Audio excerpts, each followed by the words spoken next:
I'll take a look at the game between BYU and TCU here in this one. And I'm showing TCU is favored right now by 6. And the total is 53. This is game number 197 and 198, and it goes off at 3:30 Eastern and 12:30 Pacific.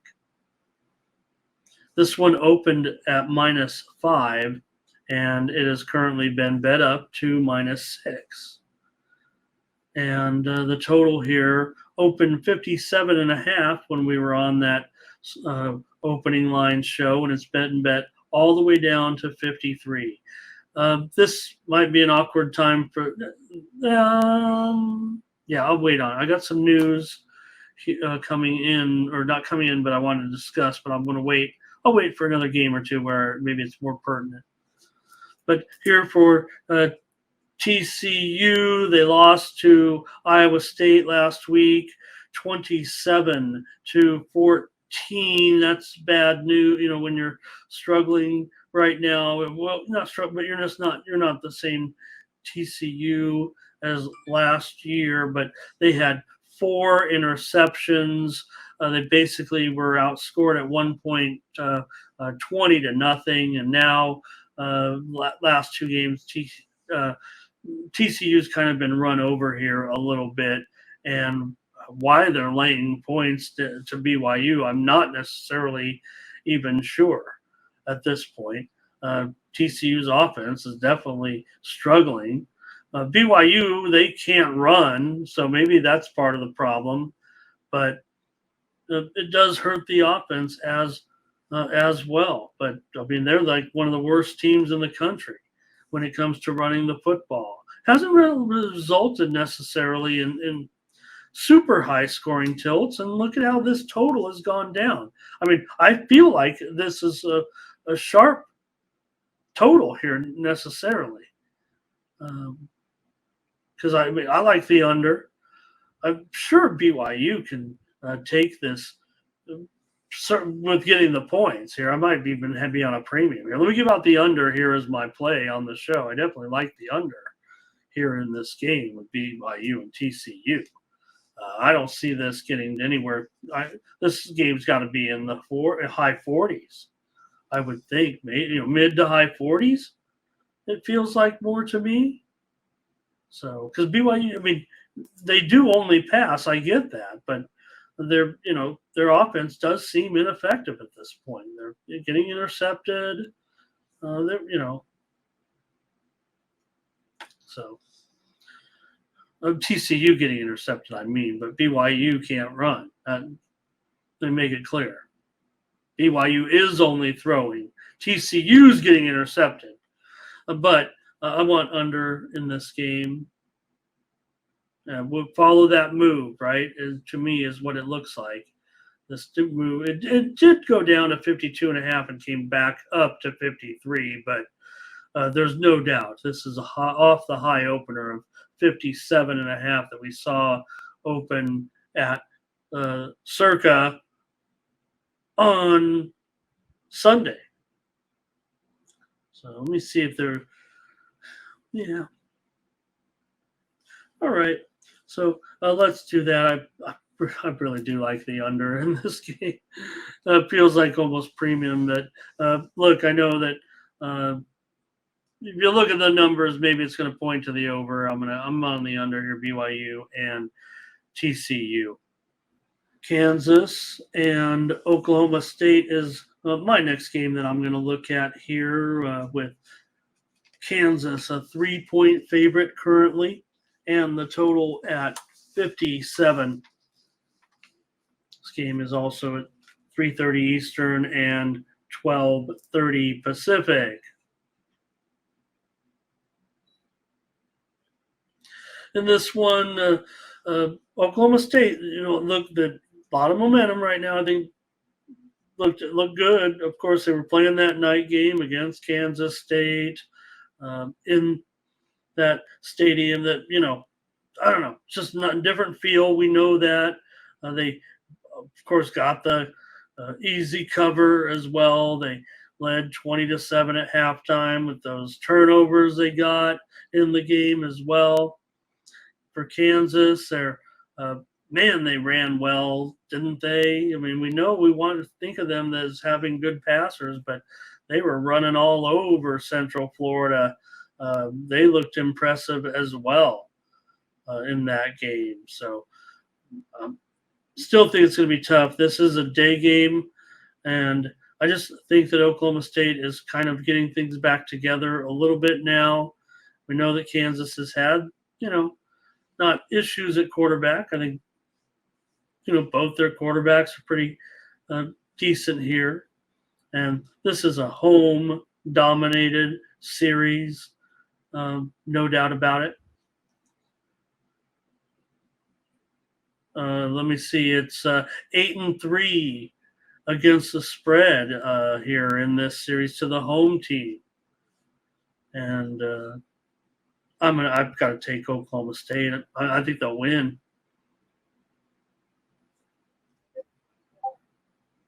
I think they'll win. Look, the total at 57, it's only going one direction. It opened 61 at some spots, opened 60.5 when we were on the opening line show. But I think Oklahoma State can do a job defensively here as well. Concerned that the total keeps moving down a little bit. I want to be maybe I gave away the premium just now. And maybe because I like Oklahoma State, I think they can win. I'm taking the points as my official play. But like I said earlier, I mean, when you're on a game at +3, you can take some money line. You can play only money line. The result's kind of going to be the same, but we want to win here on the show by taking +3. It was as high as +4, but again, it opened at Kansas -1. So at some spots. So give me Oklahoma State here with Gundy. I'm going to take the Cowboys. So I'm going to take this opportunity to talk about the weather.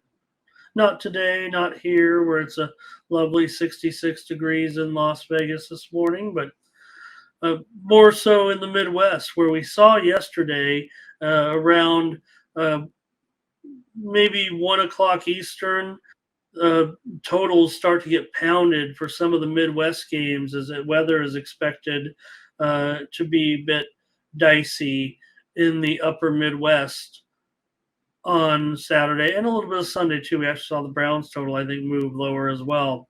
The quarterback situation notwithstanding.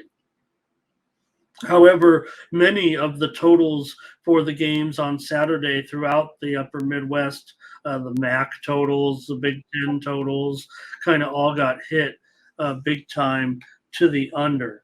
Now, this game doesn't need, wind, rain, sleet, hail, shower, snow, or anything to be to be considered a game that's necessarily going to go under. I don't think,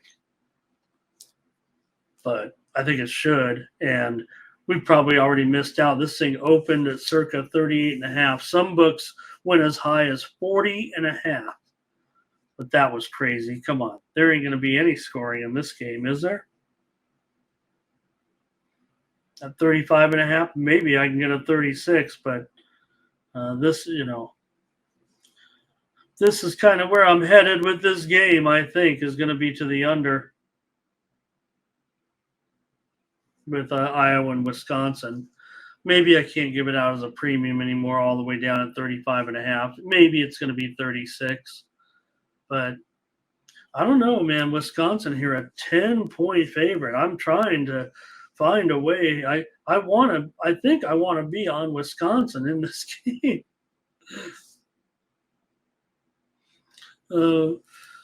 Every game just seems the same as the next one, though, when these two teams kind of play, right? I mean, this Iowa offense, are they the worst? Why do they have all the great tight ends, but they have no offense? And then the tight end becomes the best player in the NFL every year. Anyway, you know what I mean. They breed them there in Iowa. But their offense is kind of the worst out of the good teams anyways. It feels like, or I don't know, maybe it is the worst in the country right now. I think it might be. And the Wisconsin defense has held, a lot of points down, a lot of teams down at home. So they covered against Rutgers. They had that 95-yard interception return for a touchdown to, get that cover.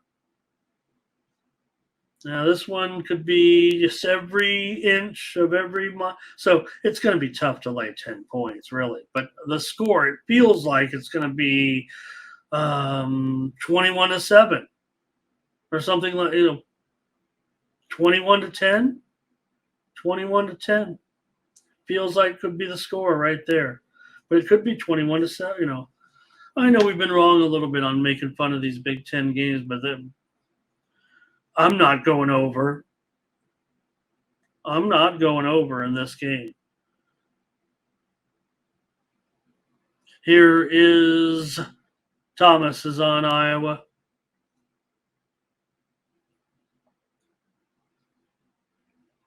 And I'm not sure I can go with it. I'm not sure I can lay it either. Maybe I just gave out the best play of the game right there for me on the under.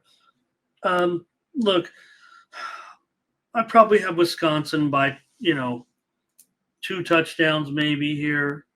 The look-ahead line way back for this game, since it was a Big Ten game, there was a look-ahead line several weeks ago that was 4.5 for Wisconsin, but that's long gone the way things have gone for Iowa and their offense right now.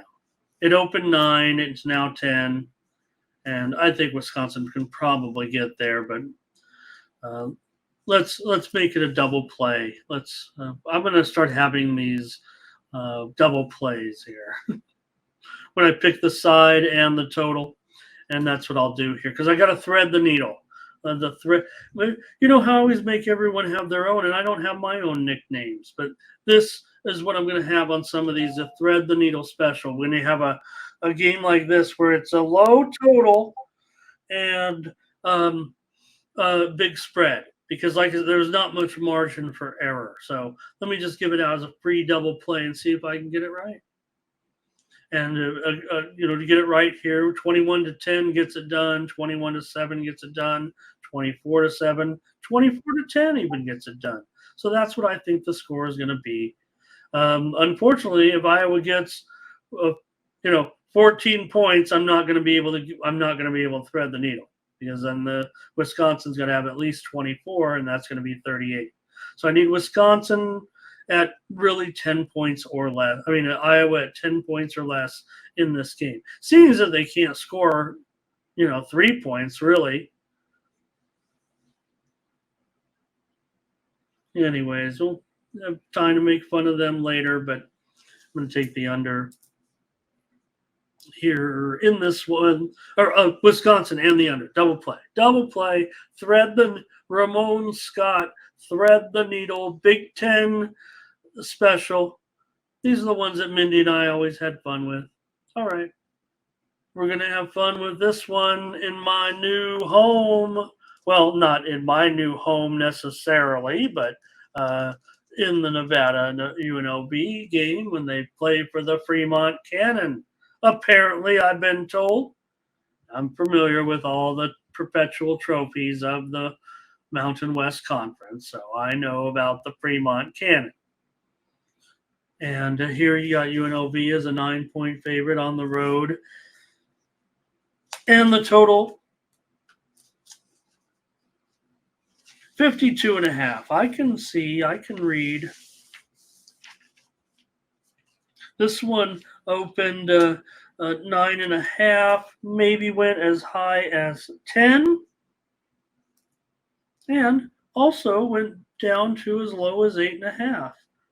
And I think what we've seen actually in the matchup is that it's just bounced around just a little bit in this range of late. The total opened 51.5, was all the way as high as 56.5, and has since been bet back down here to 52.5. But I don't know. Barry Odom's done a great job. One of the things I've said on my shows, almost tongue in cheek, but maybe not, is that I think that the coach of the year should be the guy with the best spread record. Well, Barry Odom is in the running for coach of the year because UNLV does like to cover the spread. Certainly, right now they've turned things around as far as UNLV football, as you know, from what they've done in the past. It's been a long time coming, and they've reached 40 points in 4 of their last 5 games. And that bodes well against a team like Nevada, man. This is going to be. I don't know why the total went all the way to 56.5 and went down to 51.5. It feels like there's going to be some points scored in this game. Now, the dog kind of gets the money here, I'll tell you that. So that does make it a little bit uncomfortable. But and Nevada is usually the one getting the money. They're usually the dog in the series. Sometimes even at home, that's been the case. Even with Vegas. Now I'm going way back here. I'm going like 15-year sample size of it. But I think Nevada's covered 12 of the last 15. 12 of the, it's either 12.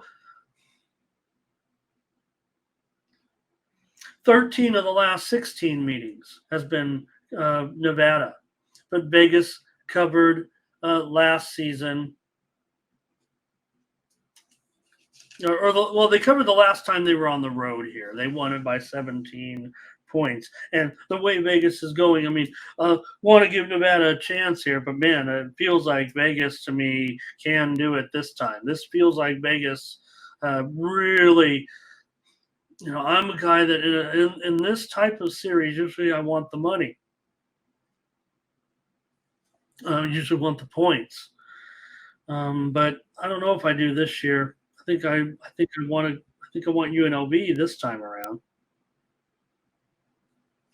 So I think we're gonna end up on UNLV here. Plus points. Look, maybe you got the gist of what I was saying about that total, but let's take UNLV as the free play here at least. And they should win this one by double digits right now, the way this situation is going. And I'm not, I'm here in Vegas now. And, this series is being covered extensively, even if it's not a huge blockbuster. It's still the rivalry in the state. And I like the Rebels now. I know about this series history, and I respect Nevada getting points. But I think the fact that Vegas is running like nobody's business, right? And that's not when they've had their minor successes. They've kind of used an aerial game, but right now they're like top 20 in the country in Russia. They're been better than that. They're probably like top 15. Statistically rushing in the country right now. That's a big time accomplishment. And they're not great defensively. I imagine they'll give some up here. I'm going to take Vegas up in Reno this week. So Nevada, they've been okay. I mean, I remember just a few years ago when San Diego State had to go in there and play. Remember they went for a 2-point convert. Scared money don't make no money when you playing these two teams. So let's take UNLV though as my free play, and I'm feeling a little premium action maybe on the total. I mean, I know running is gonna run the clock, whatever, but UNLV is putting up some points right now, and they're not playing they're not playing a good team this week. Here with Louisville and Pittsburgh, this looks good all of a sudden. This matchup, right? The way these two teams are currently going here, and you got Louisville on the road. Louisville's a team getting all the attention here, right? Even though in that road they did not cover that game, no doubt. In that, right? I think they lost by the hook in that 13-10 game, but still they got the win. And Louisville on the road, not very good laying the number right now uh, of late. It's really kind of been a struggle. So probably just, I'm thinking I'm probably going to be leaning to Pittsburgh here, it feels like. Now, Louisville did, um, let's see, it was five interception, five turnovers against Hartman. Five was one a fumble. I'm trying to remember, but nonetheless, hey, for Pittsburgh right now, um, things are not going well for Pittsburgh. I didn't mean to say that two teams are doing well, but just this feels like the right spot. I feel like no one's going to want Pittsburgh at all here, but except me. So I'm probably going to take them. But look at this total too. It's opened. It's all the way down to 46 now. I show it opened as high. It opened 47.5. Went as high as 48.5. We're definitely missing out on some value here. I have a feeling this one's going under, but I might have to just take Pittsburgh here as my free play. I don't know if I can get. I don't know if I can sell anybody on Pittsburgh here, but they've been kind of shaky. They lost the last two by combined 17 points. So, but I do feel like in this series, and I do think it's going to be a lower scoring game. You already see, I think, the move heading under here in this one, and rather take the points, rather take the touchdown in a game like that. No, Louisville looks a little bit better for sure, definitely. So, I mean, Louisville, of course, they play the Notre Dame game, but I was talking about the road game, their last road game against NC State, which was a loss by the hook. I think they were favored by 3.5. So maybe I jumped the gun a little bit on them. I don't want to lay these points here. It is as low as it can go. So if anything, right, talk about Pittsburgh and their poor start, their poor season so far, but this one was as high as 10.5. It opened 8.5, reached as high as 10.5, and it has been pretty much all Pittsburgh as far as the betting is concerned. For Saturday's game. Now it's all the way down to 7.5. So you tell me, right? Because like I said, Pittsburgh, it has not been good.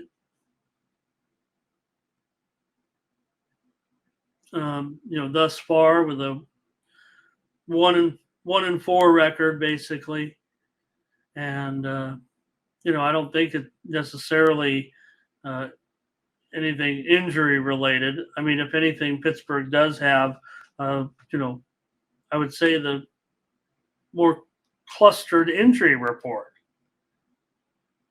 So I'm still going to take Pittsburgh. I trust the move here in this one and figure Louisville will not get the money laying points on the road. And I think that people are going to look at the records of the teams. That's kind of what I intended to say at the beginning. I mean, Louisville still undefeated. This is it's a tarp. Yeah. Yeah, exactly. Right. Because we were touting Louisville, no doubt about it. So it was, and again, it was the 5 takeaway. I know it's 5 turnovers that they got against Notre Dame. I don't know. They picked off Hartman. It felt like 4 times.